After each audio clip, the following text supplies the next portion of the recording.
Welcome to the Shop Relevant site, where you can browse and purchase all relevant products available online.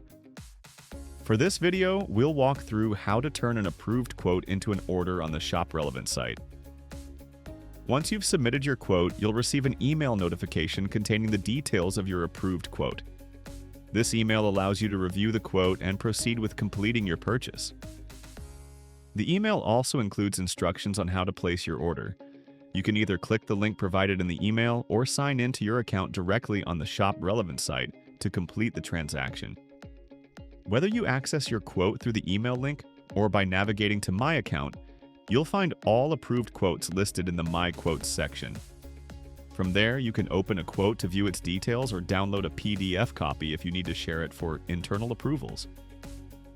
To proceed with your purchase, simply move the quote to your shopping cart or continue directly to checkout. When you select Checkout, the full quote is transferred into the checkout process, allowing you to complete your order. During checkout, you can select your shipping options, enter any required purchase order numbers, provide payment details, and finalize the transaction. That wraps up our overview of how to convert an approved quote into an order on the Shop Relevant site. Thank you for watching.